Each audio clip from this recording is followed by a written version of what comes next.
ನಮಸ್ಕಾರ ಎಲ್ಲರಿಗೂ ಭಾವಂಜನಿ ಕಿಚನ್ಗೆ ಸ್ವಾಗತ. ಇವತ್ತಿನ ರೆಸಿಪಿ ಬದನೆಕಾಯಿ ಸುಕ್ಕ.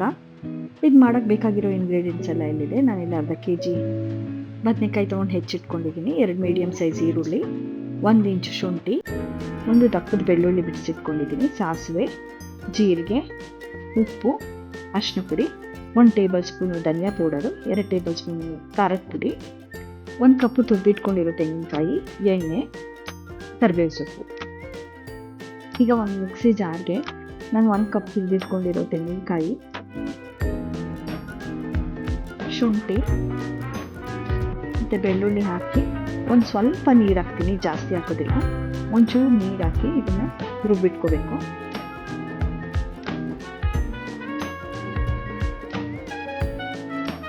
ಒಂದು ಬಾಣಲಿಗೆ ಎಣ್ಣೆ ಹಾಕಿ ಕಾಯಿಸ್ಕೊಂಡು ನಾನು ಇದಕ್ಕೆ ಸಾಸಿವೆ ಹಾಕ್ತಾಯಿದ್ದೀನಿ. ಸಾಸಿವೆ ಸಿಡಿದ ಮೇಲೆ ಇದಕ್ಕೆ ಜೀರಿಗೆ, ಈಗ ಇದಕ್ಕೆ ಹೆಚ್ಚಿಟ್ಕೊಂಡಿರೋ ಈರುಳ್ಳಿ ಮತ್ತು ಕರಿಬೇವು ಸೊಪ್ಪು ಹಾಕಿ ಇದು ಸ್ವಲ್ಪ ಗೋಲ್ಡನ್ ಬ್ರೌನ್ ಆಗೋ ಥರ ಹುರ್ಕೋತೀನಿ. ನೋಡಿ ಈ ಥರ. ಈಗ ಇದಕ್ಕೆ ಹೆಚ್ಚಿಟ್ಕೊಂಡಿರೋ ಬದನೆಕಾಯಿ ಹಾಕ್ತಾಯಿದ್ದೀನಿ. ಬದನೆಕಾಯಿ ಹಾಕಿ ಇದಕ್ಕೆ ಒಂದು ಸ್ವಲ್ಪ ಉಪ್ಪು ಮತ್ತು ಒಂದು ಸ್ವಲ್ಪ ಅರಿಶಿನ ಪುಡಿ ಹಾಕಿ ಒಂದು 2 ನಿಮಿಷ ತನಕ ಅದನ್ನು ಎಣ್ಣೆಲೇ ಫ್ರೈ ಮಾಡ್ಕೋಬೇಕು. ನೀರು ಹಾಕ್ಬಾರ್ದು ಇದಕ್ಕೆ.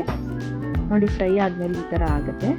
ಇದಕ್ಕೆ ನಾನು 2 ಟೇಬಲ್ ಸ್ಪೂನು ಖಾರದ ಪುಡಿ, 1 ಟೇಬಲ್ ಸ್ಪೂನು ಧನಿಯಾ ಪುಡಿ ಹಾಕಿ ಅದನ್ನು ಹಾಗೆ ಫ್ರೈ ಮಾಡ್ಕೊತೀನಿ 1 ರಿಂದ 2 ನಿಮಿಷ.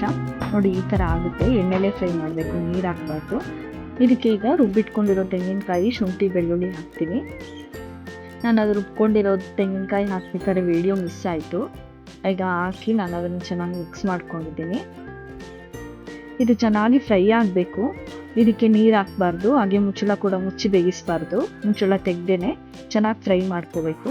ಸೊ ಫ್ರೈ ಎಲ್ಲ ಆದಮೇಲೆ ನೋಡಿ ಈ ಥರ ಆಗುತ್ತೆ. ನಾನು ಇದಕ್ಕೆ ಕೊತ್ತಂಬರಿ ಸೊಪ್ಪು ಕೂಡ ಹಾಕಿದ್ದೀನಿ. ಅದು ಫುಲ್ ನೀರೆಲ್ಲ ಡ್ರೈ ಆದಮೇಲೆ ನೋಡಿ ಈ ಥರ ಆಗುತ್ತೆ. ತುಂಬ ಚೆನ್ನಾಗಿರುತ್ತೆ ಟೇಸ್ಟು.